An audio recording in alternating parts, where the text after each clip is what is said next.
para hoje falarmos um pouco sobre suspense psicológico, tarô e charlatanismo. Esse mix de informações estão dentro do filme O Beco do Pesadelo. Inclusive, filme este que concorreu ao Oscar de 2022. E nós aqui do canal Afunilando TV achamos interessante trazer uma análise sobre esse filme. Que inclusive me deixou bem antenado às propostas impostas por ele mesmo. Então, você que está aí sentado na sua casa, eu convido você a vir nessa viagem psicológica sobre esse filme.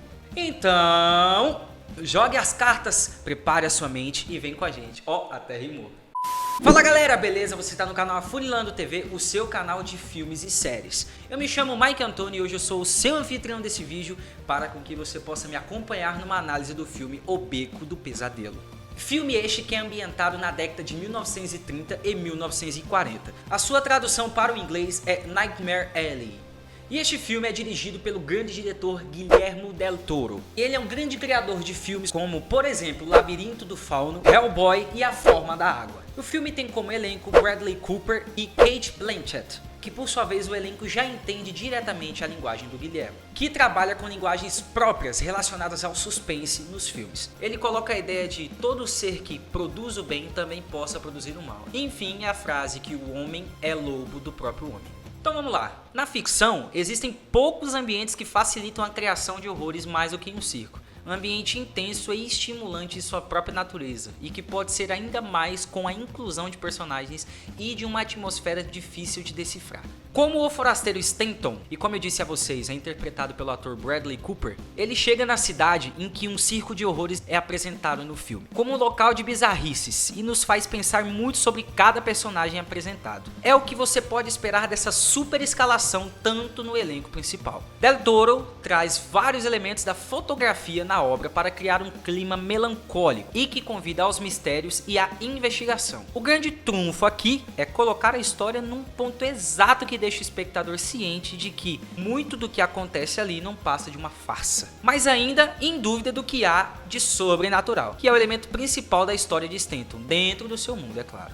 Dito isso, conseguimos entender que toda a temática do filme, pelo menos nos primeiros momentos, e isso no desenrolar também é bem explícito, é que a ideologia de algo ser totalmente fiel à verdade é mentira, é mentira, é mentira, é mentira. Compreendem? Não! Calma, eu vou explicar. O filme coloca uma certa situação como verdade absoluta, em cenas como, por exemplo, quer te forçar a entender, pelo menos ao espectador que está indo ao circo, que aquilo que está sendo apresentado é uma extrema verdade. Mas embaixo dos panos não passa de uma farsa, e nisso o filme consegue deixar claro até mesmo nos primeiros minutos. Até onde nos deixamos ir para com que algo seja colocado na cabeça de outra pessoa. O terreno para o suspense psicológico que é mergulhado no filme é bem fiel às ideias.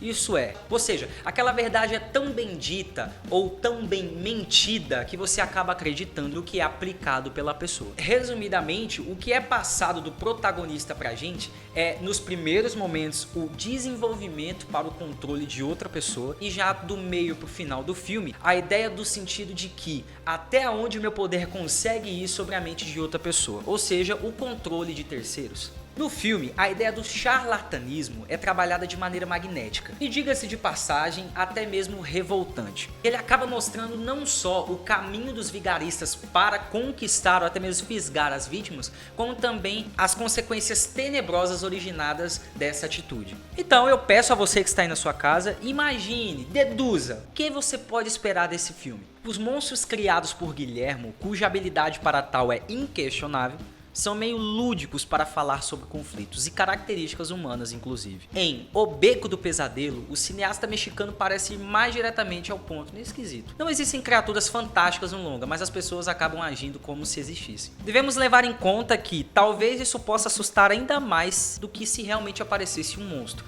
Até porque o filme retrata a facilidade em manipular uma realidade que já é terrível. A manipulação de pessoas é um dos focos principais do filme. O filme não mostrando diretamente algum terror relacionado a besta, exorcismo ou coisas desse tipo, deixa claro que o terror é psicológico. Isso é, no filme é aplicado de uma maneira tão minuciosa e tão bem colocada que você mesmo que está assistindo o filme acaba por alguns momentos se enganando com tais cenas. O que torna a curiosidade do espectador muito mais refinada, quando necessita de um pouco mais de entendimento e interpretação para fazer com que o filme seja bem colocado na sua mente. Ideias que não facilmente se amarram e faz com que cada minuto do filme se torne único. Portanto, ao assistir, preste bastante atenção em cada detalhe, beleza? E caso você note alguma coisa, uma curiosidade, pode chegar aqui nos comentários e comentar à vontade. Além de Bradley Cooper e Cate Blanchett, o Beco do Pesadelo tem como elenco de estrelas de Hollywood, que inclui Toni Collette, Willem Dafoe e Rooney Mara.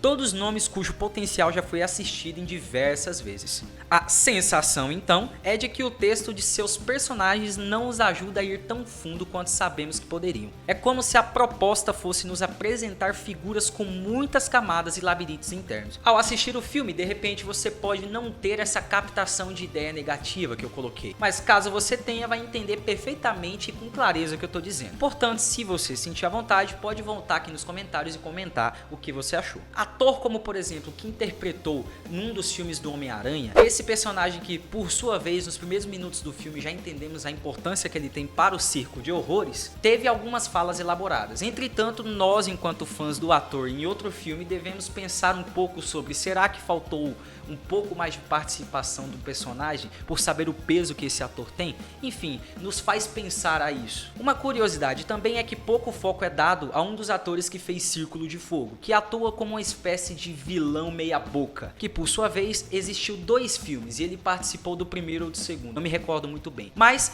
teve poucos holofotes pro ator. Bradley Cooper interpreta um protagonista com o qual é difícil se conectar, porque ele tá sempre ali à beira. Isso quer dizer que nos faz deixar entrar em sua mente, mas nunca faz. Enfim, fica essa controvérsia aí. Ele quer entrar, mas não entra ao mesmo tempo. Podemos chamar o personagem de frio e calculista. Stanton cai em armadilhas um tanto simplórias e não aprende tanto quanto quer fazer parecer. Enfim, é um personagem que constantemente está trocando os pés pelas mãos. Talvez um traço de seu charlatanismo, sei lá, ou até mesmo a superficialidade, mas que poderia ser um pouco mais desenvolvido. Esta construção respinga na personagem de Cate Blanchett, que é a psicóloga. Ela é fria e ardilosa, mas seus feitos perdem um pouco do impacto, porque Stanton não reage a eles de forma contundente. Vale lembrar, o Beco do Pesadelo coloca no tabuleiro uma variedade ótima de temas profundamente humanos, complexos e assustadores, que vão, inclusive, além do desejo inconsciente de sermos iludidos ao pavor de perder o controle das situações e tudo o que se faz para evitar o problema. Assim como as cartas da clarividente Zena, Del Toro também nos deixa muito espaço para preencher com nossas próprias expectativas e torna seu filme um show que divide opiniões, mas que vale a pena ser visto. Ou seja, o filme nos permite a teorizar à vontade. Eu, por exemplo, uma curiosidade minha é que enquanto o filme estava rolando, eu pausei exatamente 4 vezes para teorizar, porque quando assiste um filme coletivamente, você acaba tendo alguém para poder compartilhar ideias. Eu tive que pausar para poder interpretar tal situação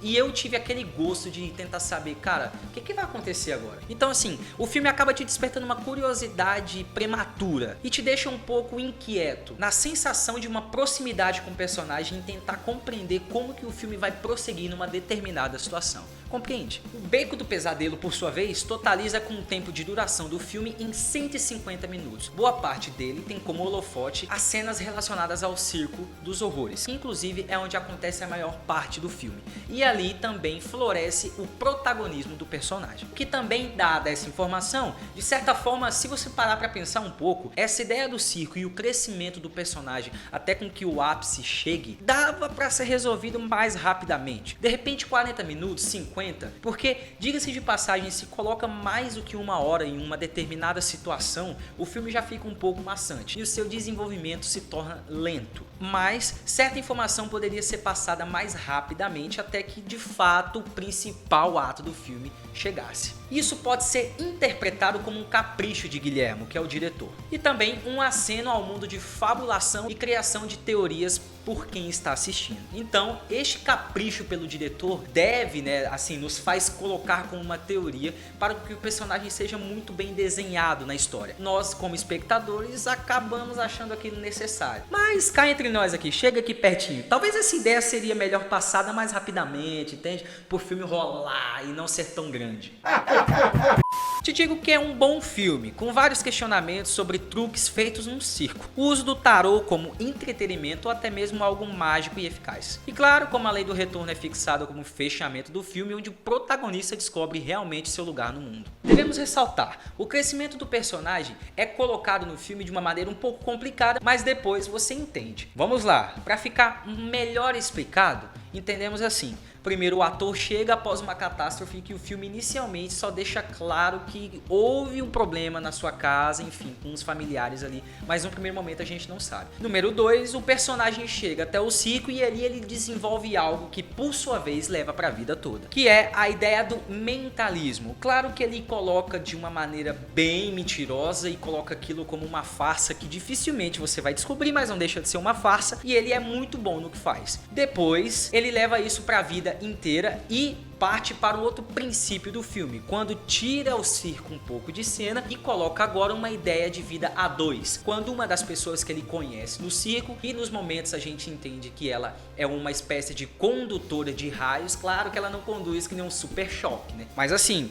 é um papel de circo, é um número de circo. Os dois têm um vínculo amoroso e agora o filme parte do que antes era uma ideia voltada a somente ao circo e o crescimento do personagem, e agora uma efetivação, e até mesmo usa isso para financiar ali, ó, ganhar.